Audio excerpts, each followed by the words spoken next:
He was incredibly measured. He was so respectful of her, and I was really proud of him when he walked off that stage. What moment stuck out the most tonight? Yeah, I think when he was comparing taxes. We want to put people back to work in this country. Hillary's talking about, raising taxes on everybody. My father wants to reduce taxes across the board. He wants to put this nation back to work. It's very, very simple. Hillary accused her dad of doing crazy things, of being racist, of being unprepared. What was your reaction?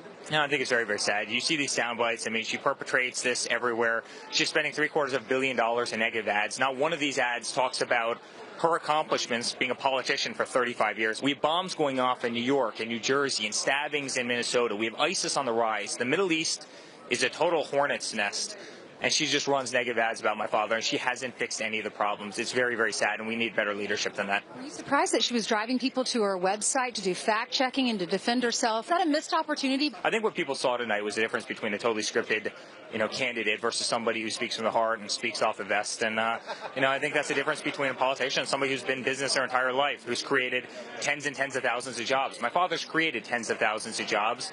Hillary signed, the back of a check her entire life. She's never created one job, and it's very, very different between the two candidates. People said he just needed to stay cool. He needed to stay in control, and he did tonight. Wasn't as exciting of a debate to watch as some of the ones in the past where things got a little out of control. He could have gone in so many different directions. He could have been much harder on her in so many ways. He could have taken the low road, and I think she did in many instances during the debate. He took the high road. I think he did win, and I think he will win, and I know we're going to win. You see the polls that came out today, and we're leading in states that have never been won by a Republican before. We're leading in places like Colorado and Nevada. He's really redefined the map in the United States, and he stayed cool tonight, and as a son, I was so proud of him. He just did an excellent job. What do you give credit to? He wasn't a career politician. Has he just learned along the way what to do, or is it because of his new team?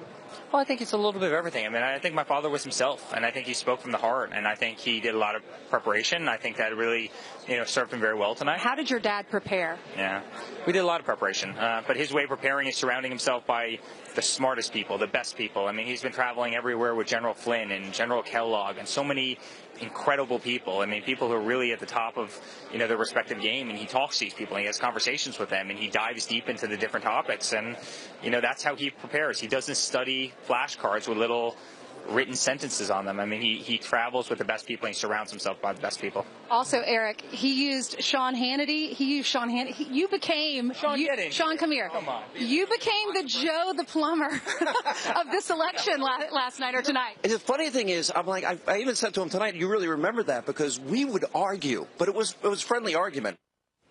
That's great. About the Iraq War. Uh-huh. Yeah. Donald Trump says he was not for it. Sean was for it, and he said they would talk about it and debate it. Yeah. All right. Great job, Ainsley. Absolutely. One thing we didn't talk about, and we're going to have to ask Donald Trump about when he joins us in 40 minutes, the sniffles.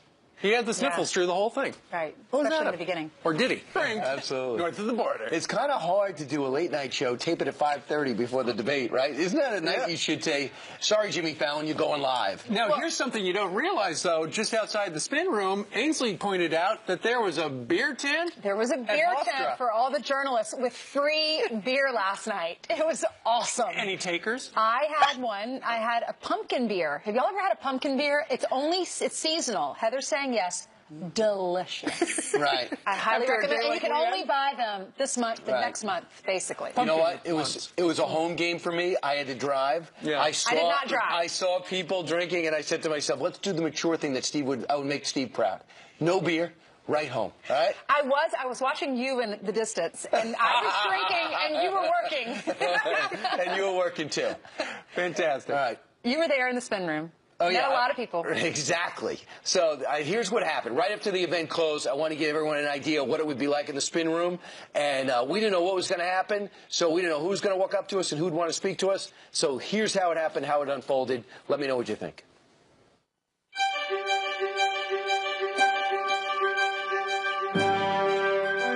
I thought that he looked presidential. I thought that was the main question on the table tonight.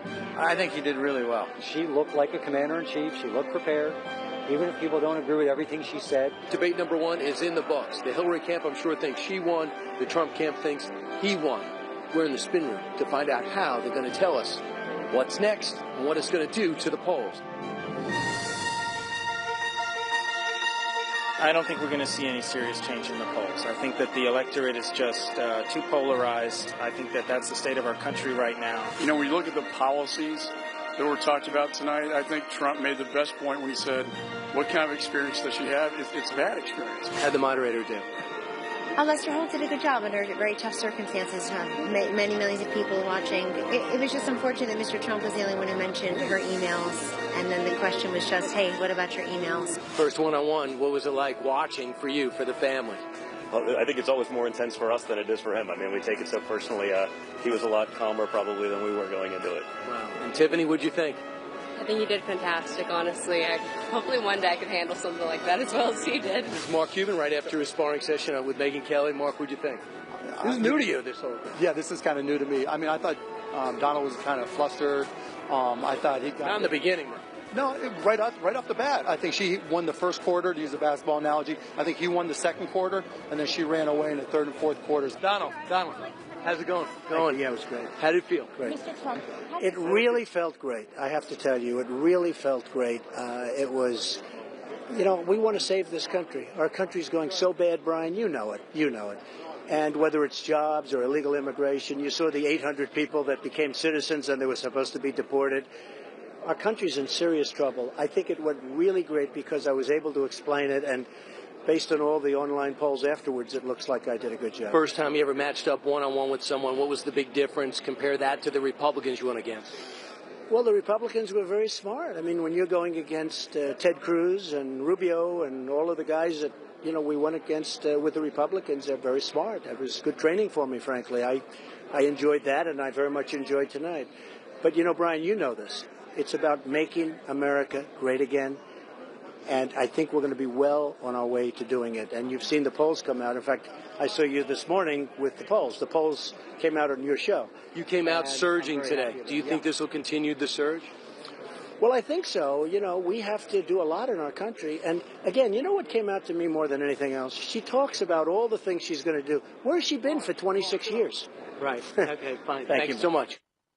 All right, you wanted us to tell you how you did. You said, let me know. I thought you did a great job. You got both sides. You got people from Hillary's camp, and you actually got Donald Trump. And Mark Cuban, who's unofficially in the Hillary Clinton camp for the longest time. He was sitting front row. He ended up going last night. Was he in the front row? Yeah. That's what his kids, I asked Donald's kids, because I didn't see him in the front row, but I asked Donald's kids, and he said that he was. Well, it's interesting. Donald Trump was quoting some of he was quoting the polls, but in the overnight non-scientific polls that have been released, for the most part, Donald Trump is winning in those if you go online like Drudge and stuff like that. But it's interesting, ABC News had one up last night for a little while. Trump was number one. Hillary was actually number 4, behind Jill Stein and Gary Johnson. On the ABC poll? What? Yes. How crazy was that? I know. The Huffington Post poll, the PPP poll, the Snap poll shows Hillary doing better. The Drudge poll shows Donald Trump doing better. I think a majority of the online polls show, according to the stuff we saw this morning, shows that he's leading. But it's not scientific. It's just whoever has control. Let us know what of you a think. smartphone. Who did you think won? Right. You talk about being online. Heather now lives online. Wound, and the Band-Aid went back on. It could have gone a lot deeper with that wound, pushed even harder. A number of other moments when he could have pivoted back to that. Donald Trump usually just answers the question, and he's not a answer it and then quickly pivot, which I think, and with her, you've got to push back on her. What are her accomplishments on foreign policy at all? She doesn't want to talk about it other than meeting with foreign leaders because she doesn't have a track record, so she skates over it and moves on and is the master of the pivot, whereas he just answers the question. I think sometimes he's got to see that opportunity and just pounce on it. Brian, that's a great point because she is a seasoned politician, been doing it for 30 years, had major debates. This is his first real debate, and I think he's saying, oh, wow, okay, that wasn't too bad, and the next debate he's going to come back and really hammer her. But it's interesting when you're looking at a lot of those actual pivots, there were missed opportunities to hit the question and then move on. And you're right, the email server, you notice what she says. She says, my private email. It's not about a private email. It's about a private server, the actual server system that was set up. That's the issue, and she's kind of confusing it a little bit. My private emails, I'm sorry I did it. No, it's about the server. It's not about the email. It's about the actual. That's where the national security That's the national security And issue. when in doubt, smash it with a hammer. That would have been an interesting illustration, but it didn't come up. But like you said, it's the first one. We got 2 more, just so everyone everyone said. And we're still on the lookout for the 400-pound hacker. Yeah, absolutely. Yeah. Under the bed. Yeah. All right, Pete and Scott, I really like you guys. You're very nice. Well, I like you too, Thank you very much. I always have. Thank you. Fantastic. That's very compassionate A of little you. surprised it went so well. All right. Coming up straight ahead, Donald Trump, fresh off last night's debates performance, joins us live to react and answer these questions and so much more. And, well, this is probably going to be the biggest social media campaign and presidential election ever. Clayton Morris has been looking at it, and what's trending? Well, today? last night we were laughing and sitting there on the couch watching Twitter last night. I'm sure you guys were too. People wondering, is Donald Trump have a cold or something? Yeah. Remember Al Gore sighing throughout the debate? That ended up being the thing on Saturday Night Live. Well, Donald Trump last night sniffing throughout the whole debate. Sniffling. Especially in the beginning. Watch this. Topics last night. quick thing. Al Gore sighed because he wanted to show exasperation. Right. If you watch Donald Trump's debates, he's always breathing through his nose. He does that all the time. It was different last night. Yeah, it was like louder. Yeah, it was. And the microphone wasn't close to him, too, which was weird. Just sounded like he had a cold, and he was just like sniffling. allergies. I have the same thing right now. So that hashtag was trending all night. Here were some people writing this. JJ Kincaid tweeting this. Seriously, someone get at real Donald Trump some Allegra. Hashtag Trump sniffles. Here's another one from Shelley Ritter. Could he have caught Hillary's pneumonia? Oh, I hadn't thought about that. Hashtag Trump sniffles. And then, of course, I don't know if you guys saw this yesterday. If you guys had the tickets, you guys were there at the debate yesterday. The Hofstra souvenir tickets that were being handed out. Now, you have one job, right? If you're making the tickets and printing this out, they're not 16 candidates anymore. There are 2 people. This is your one job to print out the ticket. Correctly. Spell the candidates' names right. 2 L's, not one. 2 L's. So this was trending last night. There's 1 L in Hillary. But then you'd think all of the celebrities that have, fawned over Hillary Clinton over the past number of months would know how to spell her name right also. Here was Modern Family's Jesse Tyler Ferguson tweeting with 1 L. Hillary's eyes must be so sore from restraining eye rolls yesterday. There you go. That was Jesse Tyler from Modern Family. Then John Cusack. I would vote for Hillary with 1 L. Yeah. Come on, people. And then here was Dax Shepard. Hillary, another with 1 L. Another celebrity there. 2 L's. And real quickly, there was a shoulder shake. Yeah, so all it takes is like 1 second of video to make questions. He hit me on boom. Bertha. He hit me on a housing deal from many years ago that I settled with 1973. with no recourse and no guilt. He asked me about that. That's a beauty to be asked. 40-year-old lawsuit or older. I just hate to say it's older because then you'll know. Then Ainsley will say, "Wow, I didn't know Trump was that old." she'll be unimpressed. But I did like how you responded to that, though, because when they throw those things at you, and you're being in the audience, I didn't know about that, and then when you explain it, then you're like, "Oh, okay, well that makes sense." Yeah, so I explained it, but when you explain that, it's a no-win too. But they were leaving all of her little goodies out. They didn't ask her about much. I was asked about my tax returns, which I've told about 500 times. So it's but I think I did.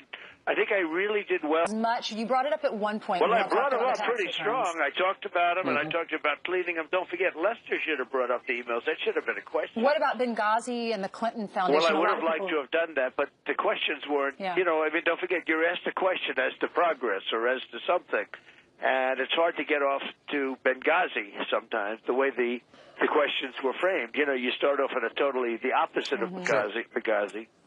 And so Benghazi can't get brought up. Right. But it was a very interesting evening. I thought it was good. I thought Lester was really good for the half because he was bringing up general and main subjects that were important. Things like the economy. And then in the end, they start bringing up 45-year-old lawsuits. Donald, do you think he got the message from the Matt Lauer commander-in-chief forum from a couple of weeks ago where he didn't want that to happen to him, and so he went where Matt seemed to me to be fair and balanced. Lester leaned a little over into the left lane? Yeah, totally. More than a little. And he leaned over to that lane. But I don't know. Every poll, I won Slate. I won Drudge. I got almost 90% of the vote in the poll. I won Time Magazine. I won CBS. I won every single poll other than CNN, and not many people are watching CNN. I'll tell you what, that place is a disaster. The people they have on those shows, they have third-rate talent as their announcers on that show. Yeah, you didn't. The moderators. I was watching some of the post game. They were MSNBC. MSNBC, believe it or not, which treats me better than CNN, which is actually hard to believe. But MSNBC is beating CNN. Right. So anyway, no, other than CNN, the only poll I got that was where I lost was CNN, and that was a very Democratic poll. They even say it was it's very sampled, high Democratic. No, I think the result was very good. I thought it was very interesting. I know a lot of people wished it was much longer. I mean, and it did go fast. And you said, yeah, I'll release my taxes against what my lawyer's better judgment if you get me the 33,000 emails that you deleted and bleached off your server. Jennifer Palmieri, I saw her in the spin room, so I wanted to see if she would take that deal. Here's what she said. He suggested that the reason why he hasn't released his taxes is because he hasn't paid any. He seemed proud of that fact. He said that made him smart. So I think if it's not illegal. He compounded, our expectation is that he compounded a lot of problems for himself. He is the candidate. He has historically challenged in disclosure. We haven't seen his tax returns. He still hasn't put out. He hasn't matched her on health records. He's not given the American public the most basic information that we expect. Well, the question that you didn't hear, there was that's called spin. She no, just that's called spin.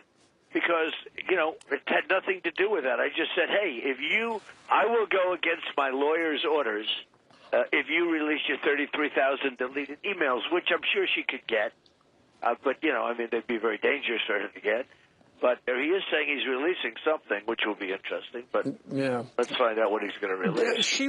Going in, she was trying to get under your skin a couple of times. Did she? No, not at all. I didn't see it that way. At the end, maybe, the very last question, when she brought up the person that became, I know that person. That person was a Miss Universe person, and she was the worst we ever had. The worst, the absolute worst. She was impossible. And she was a Miss Universe contestant and ultimately a winner who they had a tremendously difficult time with as Miss Universe. Did not know that story. Well, I didn't know it either. She was the winner, and she gained a massive amount of weight, and it was a real problem. We had a real problem. Not only that, her attitude, and we had a real problem with her. So Hillary went back into the years, and she found this girl. This was many years ago, and found the girl and talked about her like she was Mother Teresa. And it wasn't quite that way, but that's okay. Hillary has to do what she has to do. I see what's happening in the polls. I guess you see I'm tied in Minnesota and winning in Colorado, and looks like we're going to be winning in Pennsylvania very soon. One thing I got out, I think really the best, was immigration, illegal immigration, the police, law and order, and maybe the thing I got out best is trade. Trade and jobs. Because trade and jobs. And those are basically the three things we're going to have to get out. And I got them out early and strong. And a lot of people think the poll numbers are going to go up because of that. And I hope you're impressed with the poll numbers, but a lot of people think the poll numbers are going up because of that. Well, there are a lot of pundits out, on some of the channels they're talking about how she had the debate of her life. In the things I've read, and we all watched it, it didn't look like either one of you got a knockout punch. No, I would say that. I would say, the polls are saying 60-40, 65-35. That's what the polls are saying. Well, people were saying they just wanted you to... You mean the people listening in the hall could not hear your full answers? On and off, and it was much lower than hers. Okay. I don't want to believe in conspiracy theories, of course, but it was much lower than hers, and it was crackling. And she didn't have that problem. That was, to me, a bad problem, because you have a bum mic, it's not exactly good. Yeah. You know what the press liked? Sorry, Brian, go ahead. I was going to say, you know what the press liked about what you did last night? What? We were in the spin room, and you walked in there with your entire family, and you talked to so many people. And I understand this never happens, right? I've never seen it happen before, and you walked over to everybody, including some of your harshest critics. What went into that? Well, not much. I went to the spin room, and it was very friendly. A lot of people thought I won. And you know what I go by? I go by those debates. They're great. The polls. When I go into a debate, I look at the polls, and I look at Drudge, who's great. He's also a great guy, by the way. But I look at the Drudge poll. I look at the Time Magazine poll. I look at Slate. I look at, there's like 7 polls. And other than CNN, which is meaningless, because it's a Democratic poll. Other than CNN, I won every poll easily. You know, I won CBS. So other than that one situation, I won every poll. That to me means a lot. And, you know, you have 300,000 people voting on those polls. That's a lot. That's right. All right. Donald Trump is actually going to stick around. We're going to take a quick commercial timeout. He's going to answer some of your questions in 2 minutes. Before he heads to Florida, Donald Trump is stopping by our show, and he's going to take a couple of your questions, and Donald Trump is still there. And here's the question. This comes from Joanne, says, at the end of the debate, you said, quote, I could have said some terrible things about Hillary, then resisted. I'm not looking for you to be mean, but I didn't like that missed opportunity. What's your reaction? I was talking about the affairs that the many affairs that Bill Clinton had. Yeah. And because his daughter was in the room, Chelsea, who I think is a lovely young woman and actually friendly with Ivanka, their friends, I just couldn't do it. I just didn't want to do it in front of her. I told that to Brian last night. I didn't want to do it in front of her. I thought it would have been, you know, I didn't think it was worth the shot. I didn't think it was nice. All right. See? Do I have heart? There you go. And you had mentioned that in our A block. Donald Trump, what's the deal with the sniffles? You know, I heard you in, I think, the first answer. It sounded like you had seasonal allergies or a little cold. What's up with that? No sniffles. No. You know, the mic was very bad, but maybe it was good enough to hear breathing. But there was no sniffles. I don't have. So you don't have a no cold? Allergy. No cold. Okay. Every once in a while, but no cold. All right, we have one more question for you. This is Choctaw Elvis 88 on Twitter asking you, I'm impressed with Mr. Trump's ability to campaign so aggressively. What does he do to maintain the pace? Well, it's good genes. If you don't have good genes, I've seen it. I've seen guys out in the campaign trail. It's tough. You know, you have to have a lot of energy. You have to have a lot. I was talking to Hillary about it, about her stamina. I don't believe she has stamina to be the president. You know, she's home all the time. And, you know, I just don't think she has the stamina to be the president. Your staffers say you never sleep. Because I don't sleep much. Otherwise, I wouldn't be doing your show. Don't forget, I got in at 2:30 in the morning, and now I'm doing your show. And then I'm catching a plane at 8, and I'll have one of the world's fastest showers, only because of your show. Your timing was not so good. Well, thank you very much. But it's nice to know you're doing it without a shower. But I'll take the other change. I'll do a fast shower. That's better. Right? Donald, exit question, lightning round. What grade would you give Hillary Clinton on her debate performance last night? I would say a C+. What grade would you give yourself? Well, I don't like to grade myself, but I know I did better than Hillary in every poll has shown that I did better. And is she the best partner you ever sparred with? I think Ted Cruz was tough. I think that Marco was actually very tough. He had a little breakdown once with somebody, but he was a good debater. Marco's a very good debater.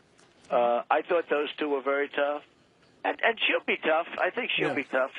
I thought she was very bad in the first half when they were asking normal questions. And when they were asking unfair questions, she got better. Well, what grade would you give Lester Holt? I'd give him a C+. I thought he was okay.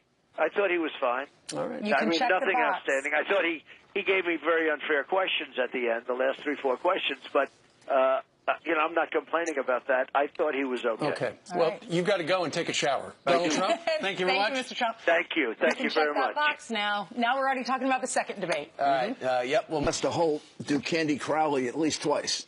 What did he do that you didn't like? Well, the first thing he said was stop and frisk is unconstitutional. Well, it happens to be not unconstitutional. Terry versus the United States is the law of the land by the Supreme Court of the United States. It has never been reversed, and we do stop and frisk in New York and all over America. It was struck down by one judge here in New York. Not as unconstitutional as applied. In other words, it was being done incorrectly, according to the judge. And it was being appealed, and this mayor decided not to appeal it. Not only was it being appealed, the Court of Appeals of the Second Circuit had excoriated her, basically said she was wrong, entered an injunction against the enforcement of her order, and removed her from the case. Everything Donald said. And Holt went ahead and contradicted him. And Donald Trump... Ignorantly. Donald Trump last night said it works. Stop and frisk works. And you said, was it the New York Times this morning had an article about how it does work? I think it had to do with whether or not the murder rate had gone up or down. And apparently the murder rate in New York had gone down dramatically after stop and frisk. Of course it did. It went down 65%. But the thing that's wrong is Lester Holt said straight out stop and frisk is unconstitutional. Lester Holt is not a lawyer. He's wrong. It was decided in 1959 by Earl Warren. It is still the law of the land. Every cop does stop and frisk in every part of America. And she said the same thing. You know, I'll give her an excuse because she failed the bar exam. But I'm not going to allow him to play lawyer and contradict our candidate. And I'd like to know, when did a moderator become a fact checker? And if you're going to be a fact checker, you better darn be right. You better go read the United States Supreme Court decision. And you better go talk to Cavuto. And you better go talk to Hannity. And you better go talk about what? About what? About whether he was opposed to the Iraq War. One of the reasons I was reluctant to support him was because he was against the Iraq War. I happen to be in favor of the Iraq War. I still am in favor of the Iraq War. Rudy, what did you think about her performance last night? I thought her performance was okay. I mean, she was just sort of... How you treat women.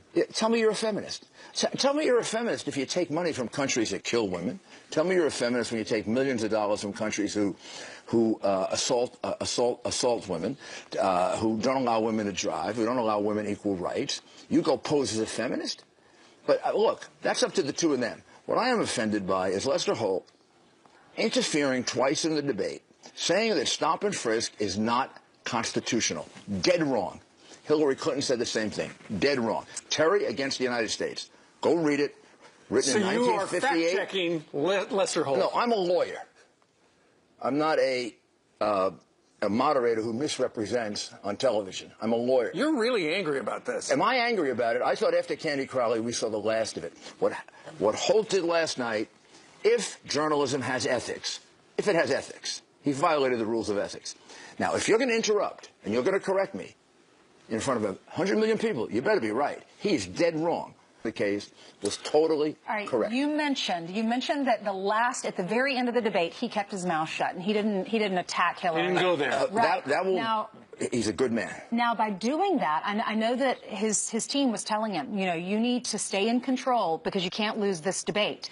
So he did that. Now we look at the polls this morning. He's ahead in most of the polls. So is he listening to Kellyanne? Is he saying... Look, he's going to win the election, and he won the debate. I'm not here to argue about whether he won the debate or not. And if you want to think he lost the debate, you can think he lost the debate. I'm here to say that what Lester Holt did is completely unprofessional and totally unethical. What was the second thing he did? The second thing he did was Baghdad. He interrupted him twice and said, war. And he had Sean Hannity available and about 20 of Donald's friends who could have been available to tell him that.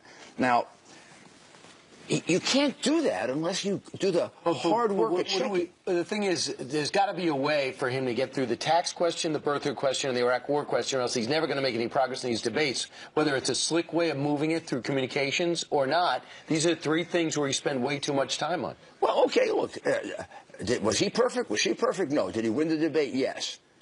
But should a moderator tell you you're wrong? You're wrong. And the moderator didn't do his homework, and the moderator is wrong. Who's gonna fact check the moderator on Terry against the United States? Go read it. Written by none other than Earl Warren. It's an 8-1 decision of the Supreme Court. It is the law of the land.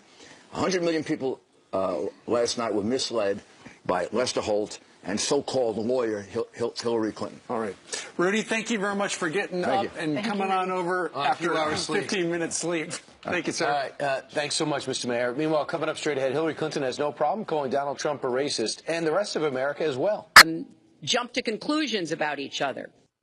Everyone is implicitly biased. Tucker Carlson joining us live from Chicago. Well, good morning. Good morning. Good morning, Tucker. That line surprised you and offended you. Why?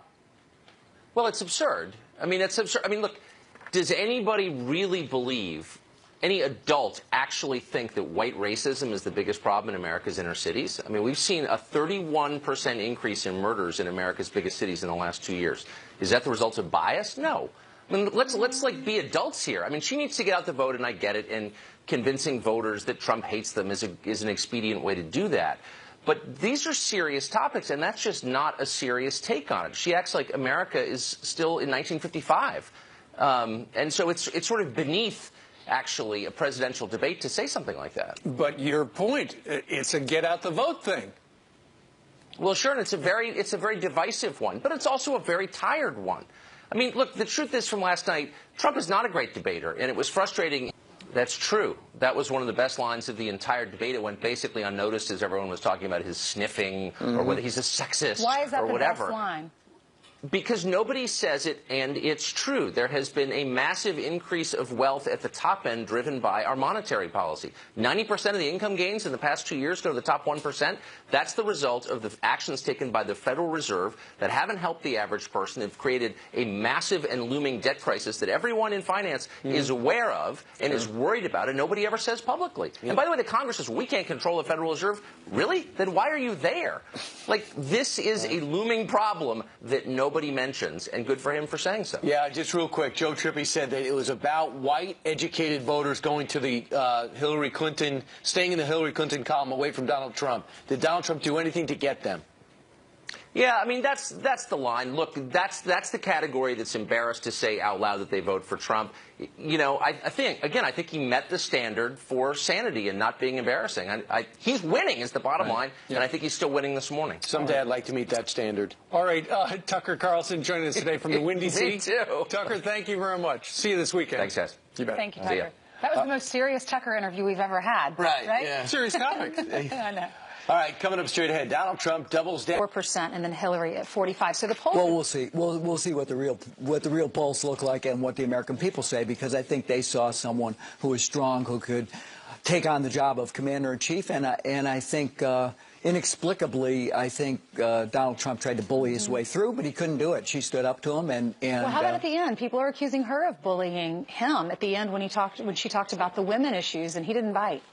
Well, look, I think that he has a history of saying really terrible things about women, and she called him out. You know, one of the things I think that she's done, she's never attacked him except with his own words. And, you know, I think there's a natural credibility to that. If you're just calling him out for things he's actually said, I know he likes to pretend that he didn't say them, but when you call him out for things like he's actually said, then I think people naturally believe that, okay, well, that's a fair charge. Did she walk away feeling like that was pretty easy? Because many people are claiming that Lester Holt was in her camp because he did interrupt Trump 30 times and only Hillary 19 times. And they really didn't talk about the email issue too much, and Lester Holt didn't ask her questions about the Clinton Foundation and about Benghazi. Look, we have a kind of rule in our campaign. When you're complaining about the moderator, you're losing. So even like when Matt Lauer did the commander-in-chief interview, we felt internally that it was unfair. We never said anything about it. And I think what people saw, and Holt, I think, put him on notice that if he tried to rewrite history on his early support for the Iraq War, if he tried to rewrite history on his support for birtherism, which gave him his kind of political boost in public life, that he would call him out, and he did. And I think on balance it was fair. Well, to be fair, you guys were upset with Matt Lauer. So does that mean you felt like you lost the forum? No, I think that we felt like, we just don't complain about the moderator, and I think the Trump side shouldn't do it either a little bit. I think Rudy Giuliani, I saw he was on the show earlier today, said that if he was given advice to Mr. Trump, that he would tell him not to go to the last two debates. We're worried about that. We think that maybe they're probably up in Trump Tower right now saying, given the performance he turned in last night, and particularly given the next one is a town hall, which he never really answers citizens' questions, maybe they're given a second thought to actually having agreed to do these debates. I asked Mr. Trump last night and his son Eric, what was the highlight? What was the best moment for your dad and for you, Mr. Trump? What was the best moment for Hillary? Look, I think her opening comments when the first question about her granddaughter was what about the future? What are about the economy? And she talked about her granddaughter and her second birthday and thinking about that and what she wanted to do to build an economy that was working on the middle class. That was a great moment. We've asked her every day to come on the show. We interview Donald Trump all the time. Please tell her I'd love to interview her. Is it morning? I don't know. I was with Andy at 2 in the morning at Hofstra. Really? Monica Crowley and I were in a car coming back into the city. You know what she said, and Ainsley will appreciate this. She said, Laura, you're going to have no time to get ready for Fox and Friends, so just sleep in your eye makeup, take off your foundation, and wake up, and that'll all be done. I said, Monica, I'm going to mention that. The first thing I go on, it's like, handy tips from Monica Crowley. That is so funny, because Brian and I had the same conversation. Yours looks great. I love what you did, the shaping. Thank you. I left my rouge on from the waxing. Sunday. You took a little too much off on the top. Oh, really? Fantastic. Well, let's talk a little bit about the debate last night. You know, people were tuned in. She didn't pass out. She didn't cough. She looked good. You liberals and on Friday. But you have a few points, and you really always kind of work your way back to those points. Hillary Clinton is part of the corruption machine in Washington. We've seen where her ethical ratings are, and for good reason. She profited off of her position at the State Department when she was supposed to be serving the people. That's one. Number two, she says the economy's fine. Is it? You all feel like the country's going in the right direction? I don't think so. Right. We've tried her way. Now it's my turn. It's our turn. We're going to turn this thing around. And number three, foreign policy, what she's in charge of, is in chaos. The Middle East is in chaos. She applied all of her, frequent flyer miles to, being Secretary of State, but it didn't work. I'm going to put you first. And no matter what gotcha questions are asked tonight, you're still my number one priority. And I'm really grateful to be here tonight. I've really learned a lot in the last year. Those moments of grace, which we've all seen Trump have, I want to see those a little bit more in the next debate, and a little bit of charm. A little bit of charm, a little punch, a little hug, a little charm, strength. But I think he had bits and pieces of that last night. I think the next debate you'll see a little bit more. It probably didn't change anybody's minds. If you liked him going in, you liked him. Yeah, there's a lot of smug Democrats today, and they're like, "See, I told you so. He couldn't perform on the big stage." I don't think that's the way most people are looking at this. I think most people are looking at this as Hillary Clinton can talk a good game, but in the end, what did her policies and her actions accomplish for the everyman? And whether the debate was, scored on her behalf or not, in the end, I don't think that really matters in this election. I really don't. Independents, undecideds. That's the key. So most people talk to people in their own party, so you're not going to get a real response. So what are you looking for? What poll do you say, well, this is really my bellwether? I want to see where the college-educated voters are and the millennials after this debate. I want to see those two figures. I also want to see where the woman vote is after this debate. I think when Hillary came up, like, this is the way you treat women. Oh, is this all? I'd be like, is this all you have? You've been in public life for almost 3 decades, and you're doing the 8th grade thing with me? Yeah. Why don't we talk about what's happened to this country under your watch? I'd turn all that on her, because that's the kind of stuff people are really tired of. And I think that's another reason why people don't like the media. Lester Holt gave her a lot of assists last night. Rudy was right earlier, no doubt about it. But Trump, I think, was expecting that the media is not going to be, 100% fair to a conservative Republican. It's not going to happen. You mentioned the talking points and how he needs to have these 3 or 4 talking points that he can talk around to. We asked him about that today, and he said sometimes it's hard when you're asked a question about something totally off Benghazi to get it back to Benghazi. So it's hard to get back to those talking points.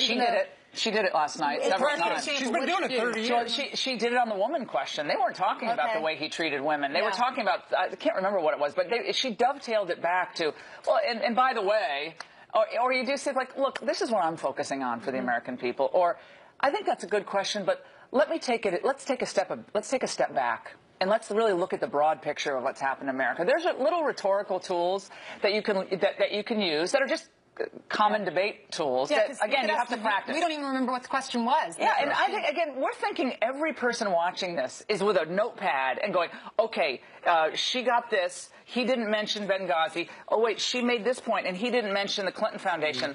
Right. Most people want a strong America and things to change for the better, whether they're partisan or not. Right. They want things to be better for our country. Well, you just mentioned Benghazi, Clinton email, and also the Clinton Foundation. Those are things that Lester Holt never asked about. Cybersecurity. He asked the cybersecurity, Steve, with a straight face to Hillary Clinton. But instead, Trump didn't say it. Didn't pick up the ball and run with it. And Trump got grilled on his tax returns, on the Iraq War, when he was a private businessman, on the Bertha thing, bankruptcies. But again, but those are all to be expected.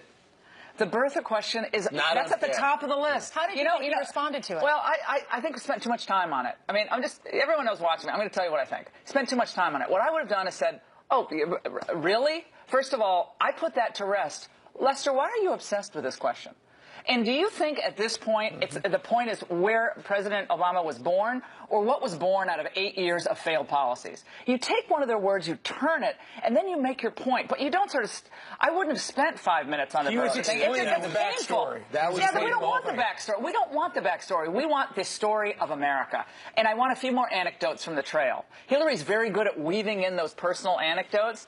We want more anecdotes. Well, Janet Matheson came up to me last week. She's a mom, single mom, 2 kids. She has not enough money put away in a bank account for a rainy day. Let me tell you, I'm here tonight for her.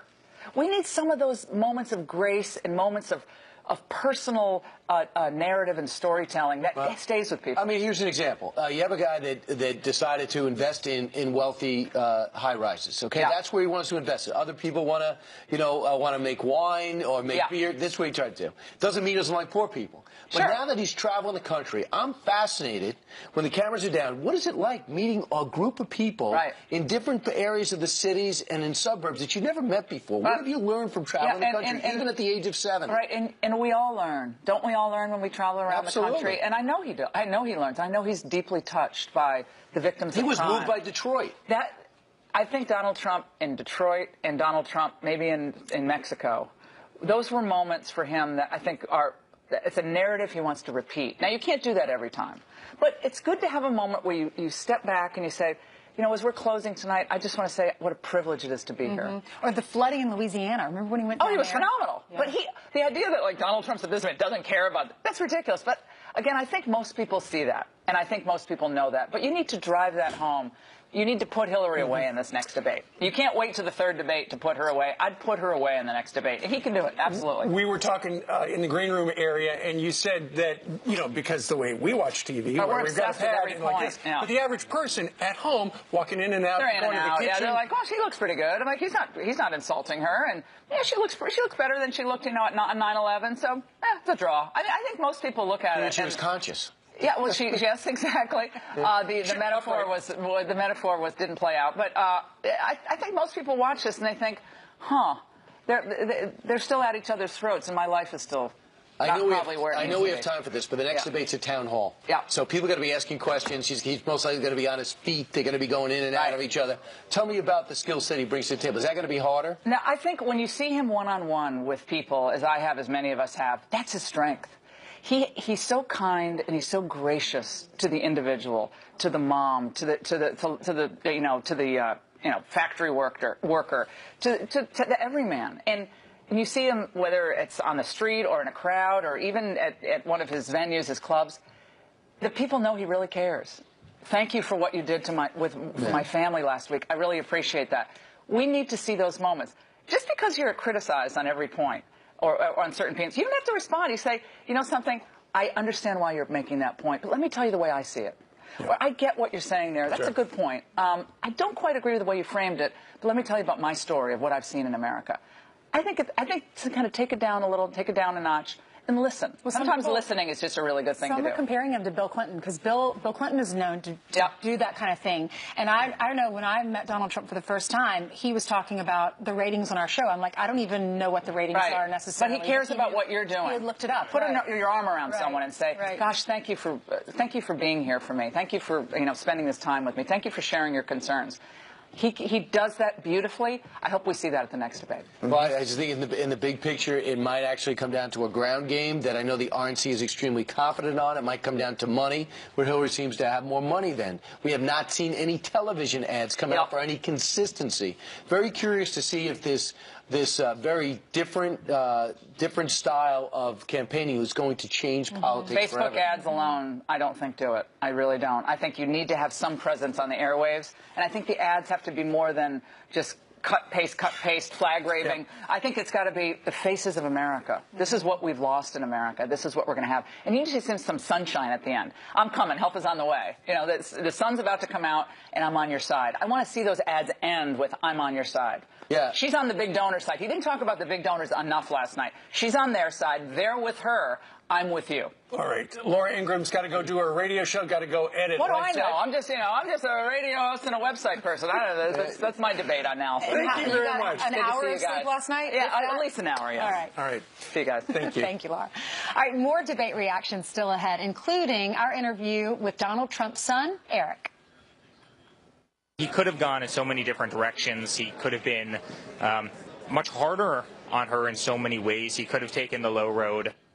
And this one ended with another special guest who kept coming up. His name kept coming up during the debate. It was unprecedented. Donald Trump and his entire family walk into the spin room where we were last night. The Lion's Den. I know. It started interviewing with so many different media outlets. I got a one-on-one with Donald Trump. You talked to Donald Trump, too. He talked to so many people at Fox and other channels. We also had a one-on-one with his son, Eric Trump. Take a listen. First presidential debate, your dad's up on stage. How did you think he did, and how did Hillary do? Honestly, I'm thrilled. He did amazing. I was proud of him. We were sitting front row. I think we all had big smiles on our face. He was incredibly measured. He was so respectful of her, and I was really proud of him when he walked off that stage. What moment stuck out the most tonight? Yeah, I think when he was comparing taxes, we want to put people back to work in this country. Hillary's talking about, raising taxes on everybody. My father wants to reduce taxes across the board. He wants to put this nation back to work. It's very, very simple. Hillary accused her dad of doing crazy things, of being racist, of being unprepared. What was your reaction? No, I think it's very, very sad. You see these sound bites. I mean, she perpetrates this everywhere. She's spending $750 million in negative ads. Not one of these ads talks about her accomplishments being a politician for 35 years. We have bombs going off in New York and New Jersey and stabbings in Minnesota. We have ISIS on the rise. The Middle East is a total hornet's nest.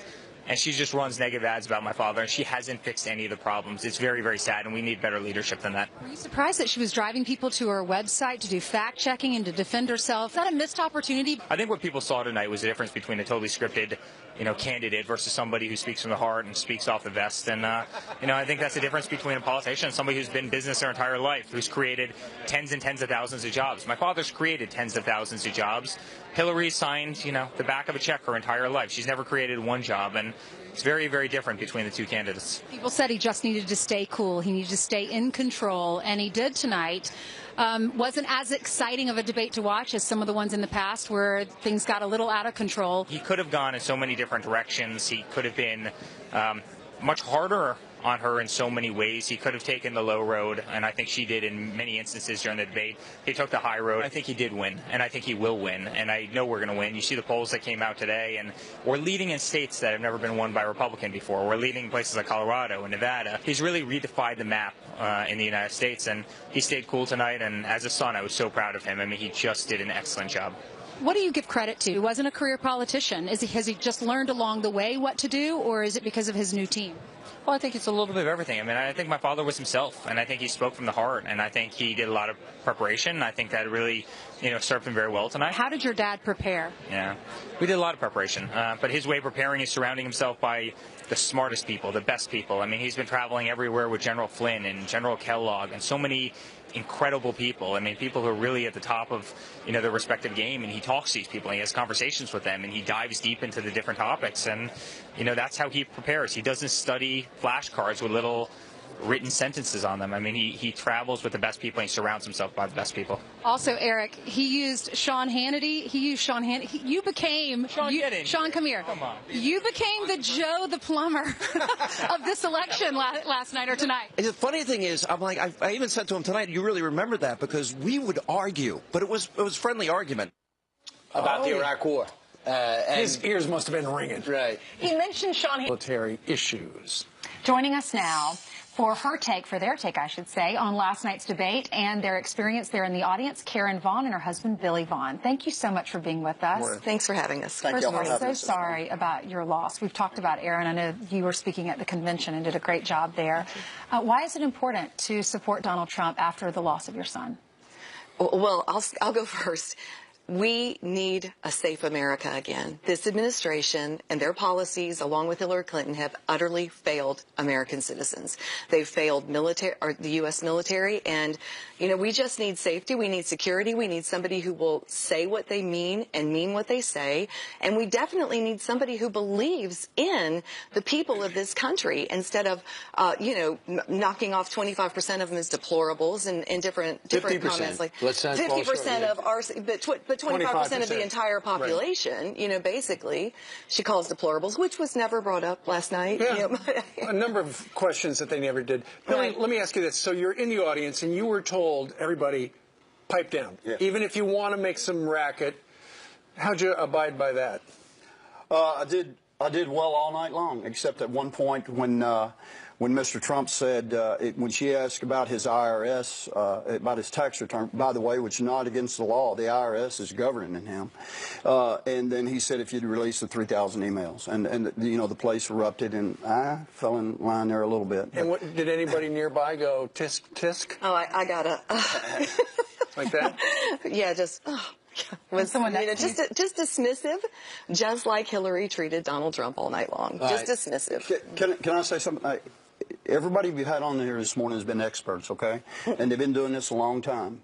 But I wouldn't be here today if my son hadn't died. Y'all wouldn't listen to anything I have to say. So I'm speaking to you as just a guy from out there. And this is what I see. I see a man with passion when I look at Mr. Trump. I see a man who wants to make America better. No, he doesn't say everything right. He doesn't say in the way that Mrs. Clinton or a seasoned politician or somebody who's been there most of my life would say it.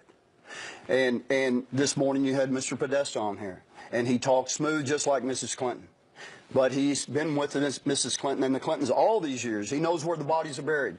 In fact, maybe he helped shovel dirt on some of them. And Barack Obama. And President Obama. And for Mrs. Clinton cannot separate herself from the last 8 years. And Mr. Trump made that clear last night. She wants it both ways, though. She wants to talk about how good things are, and then she wants to talk about things that need to be done to fix things.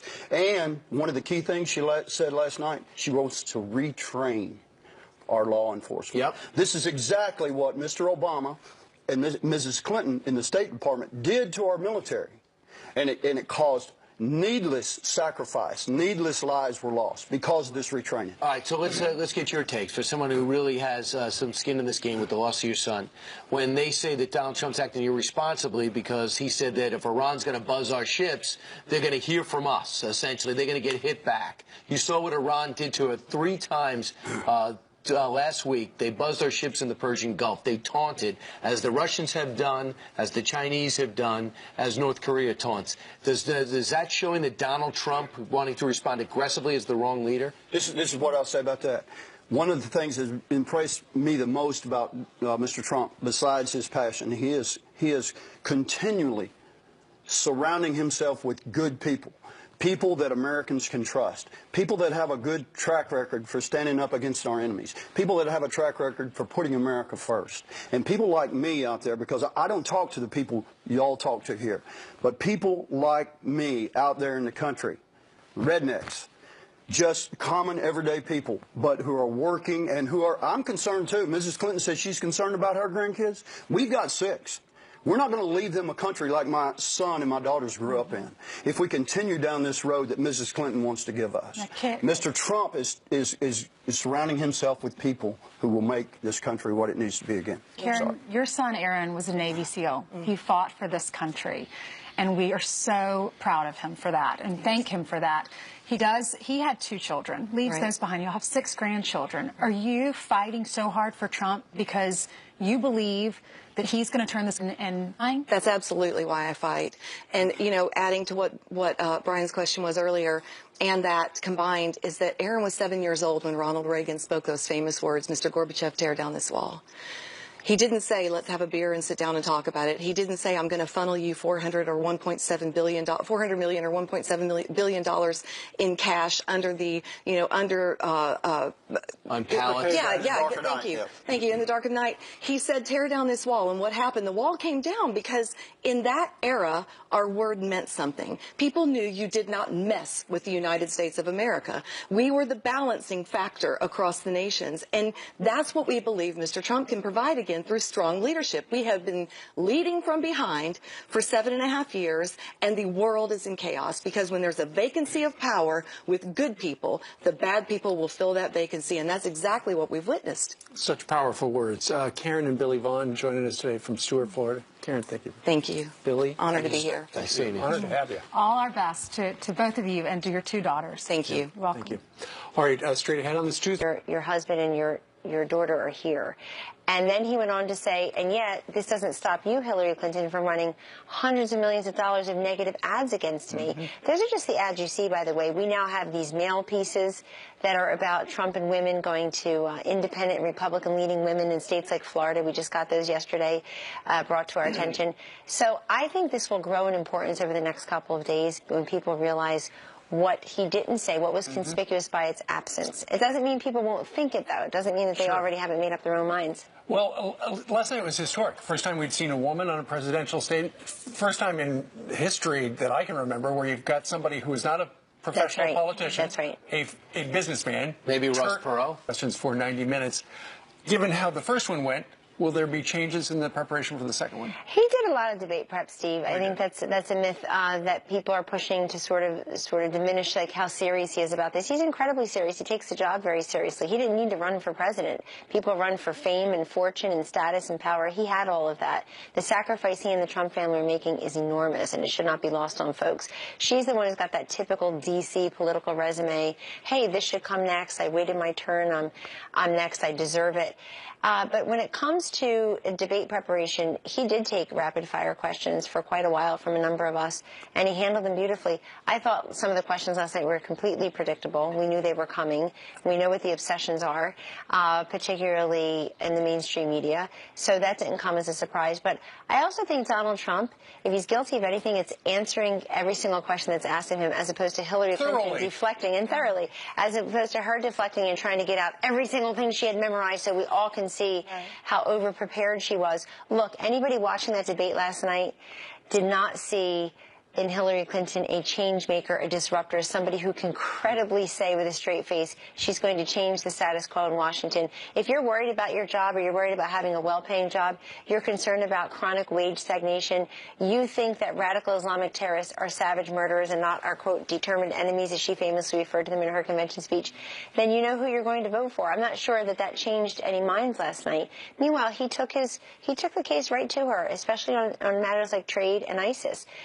Basically holding her to account for her record and for President Obama's record on those issues. Mr. Podesta was on our set earlier, about an hour ago, and we were talking about campaign manager. Exactly, for Hillary Clinton. And he said if you attack the moderator, then that means you have lost the debate. Now, keep in mind, they attacked Matt Lauer, terrible, because she was so awful in that commander-in-chief for him. Well, and I asked him about that, and so what do you think about that? Do you want to go after Lester Holt? I mean, I heard last night. Yeah, did you think he was fair? So Mr. Trump and I have both said publicly, and I'll repeat it here, Ainsley, that Lester Holt did a good job, and he did a great job under very tough circumstances. One of the things that nobody's ever going to be satisfied with is, why wasn't this issue raised? Why wasn't that issue raised? And I saw your graphic earlier that Donald Trump was grilled, indeed cross-examined on a number of issues. You listed them there. And that didn't happen with Hillary Clinton on Benghazi, on emails. Mr. Trump had to mention emails. Pay for play. No real, that's right, the State Department. Deplorables. By the way, the deplorables, things, pick a card, any card. The fact that she's for late-term abortion, a sex-selective abortion, if we're talking about domestic issues, the fact that she changed her mind, did a total 180 on gay marriage. She ran in 2008, emphatically defending traditional marriage, and now running in 2016 has totally shifted on that completely. So there are many things that weren't asked. But look, that's why it's important to have full-fledged campaigns in between these debates. I think it's too bad that people had to wait to tune into a presidential debate to see how Hillary Clinton really thinks on